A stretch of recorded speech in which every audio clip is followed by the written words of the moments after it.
ନିଜର ପରିଚୟ ନିଜେ ବନାଅ। ମୃତ୍ୟୁ କହିକି ଆସେନି। ଛୋଟ କଥାକୁ ଏତେ ବଡ଼ ବନାଓନି। ଜୀବନ ସୁଖ ଦୁଃଖର ସଙ୍ଗମ ଅଟେ। ଭଗବାନ ତୁମକୁ କେବେ କ୍ଷମା କରିବେ ନାହିଁ। କଠିନ ପରିସ୍ଥିତିର ସାମ୍ନା କରିବା ପାଇଁ ହିମ୍ମତ ଦରକାର। ଏସବୁ daily use most important spoken English ସେଣ୍ଟେନ୍ସେସ୍ର ଇଂଲିଶ ଜାଣିଛ କି? ଏମିତି ଆହୁରି daily use spoken English sentences ଅଛି ଆମର ଏହି ଭିଡ଼ିଓରେ।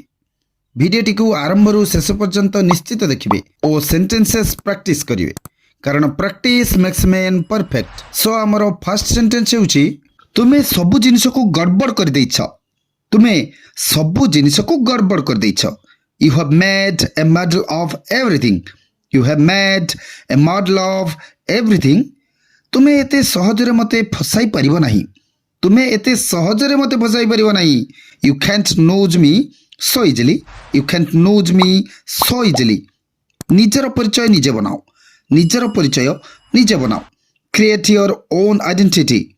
Create your own identity. ମୃତ୍ୟୁ କହିକି ଆସେ ନାହିଁ। ମୃତ୍ୟୁ କହିକି ଆସେ ନାହିଁ। Death keeps no calendar. Death keeps no calendar. ଛୋଟ କଥାକୁ ଏତେ ବଡ଼ ବନାଓନି। ଛୋଟ କଥାକୁ ଏତେ ବଡ଼ ବନାଓନି। Don't make a mountain out of a molehill. Don't make a mountain out of a molehill. ମୁଁ ଖାଲି ହାଲଚାଲ ପଚାରିବା ପାଇଁ କଲ୍ କଲି। ମୁଁ ଖାଲି ହାଲଚାଲ ପଚାରିବା ପାଇଁ କଲ୍ କଲି। I called just to ask after you. I called just to ask after you.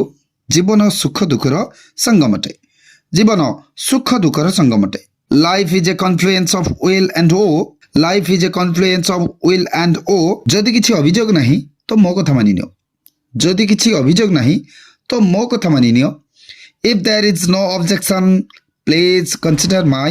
If there is no objection, please consider my. ତୁମେ ଏତେ ଚିନ୍ତିତ କାହିଁକି ଲାଗୁଛ? ତୁମେ ଏତେ ଚିନ୍ତିତ କାହିଁକି ଲାଗୁଛ? Why are you looking so perplexed? Why are you looking so perplexed? କେବେ କେବେ ତୁମେ ନିଜ ଭୁଲରୁ ଶିଖିପାର। କେବେ କେବେ ତୁମେ ନିଜ ଭୁଲରୁ ଶିଖିପାର। Sometimes you can learn from your mistakes. Sometimes you can learn from your mistakes.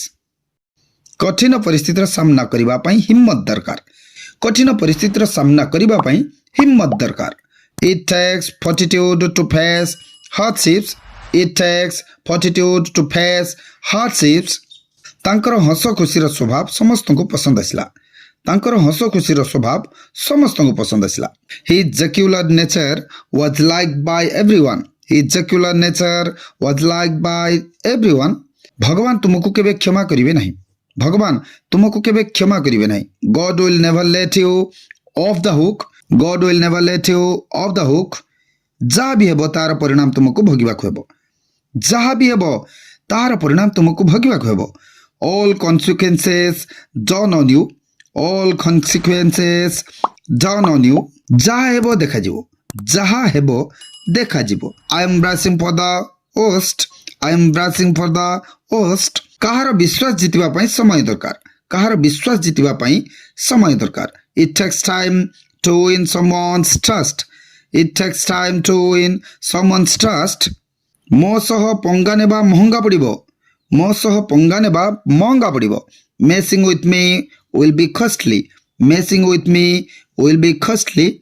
ମୋ ସହ ଶତ୍ରୁତା କରିବା ମହଙ୍ଗା ପଡ଼ିବ। ମୋ ସହ ଶତ୍ରୁତା କରିବା ମହଙ୍ଗା ପଡ଼ିବ। Enmity with me will be costly. Enmity with me will be costly. ଭୁଲ କାହାର ବି ହୋଇପାରେ। ଭୁଲ କାହାର ବି ହୋଇପାରେ। Anyone can be mistaken. Anyone can be mistaken. ରାତାରାତି କିଛି ବି ହୋଇଯାଏ ନାହିଁ। ରାତାରାତି କିଛି ବି ହୋଇଯାଏ ନାହିଁ। Nothing happens overnight. Nothing happens overnight. ମୁଁ ଆଲତୁ ଫାଲତୁ ଲୋକଙ୍କ ସହ ମିଶାମିଶି କରେ ନାହିଁ। ମୁଁ ଆଲତୁ ଫାଲତୁ ଲୋକଙ୍କ ସହ ମିଶାମିଶି କରେ ନାହିଁ। I don't associate with riffraff. I don't associate with riffraff. So this much it for today's video. ଆଜିର ଭିଡ଼ିଓରେ ଏତିକି। ନେକ୍ସଟ ଭିଡ଼ିଓରେ ଆଉ କିଛି most important daily use spoken English sentences ଜାଣିବା। ସେ ପର୍ଯ୍ୟନ୍ତ ଏ ସେଣ୍ଟେନ୍ସେସ୍ ପ୍ରାକ୍ଟିସ୍ କରିଚାଲ। ଭିଡ଼ିଓଟି ଭଲ ଲାଗିଥିଲେ ଭିଡ଼ିଓଟିକୁ ଗୋଟେ ଲାଇକ୍, କମେଣ୍ଟ ଆଣ୍ଡ ସେୟାର ଏବଂ ଚ୍ୟାନେଲକୁ ସବସ୍କ୍ରାଇବ୍ କରିବାକୁ ଜମାରେ ବି ଭୁଲିବ ନାହିଁ। Thank you.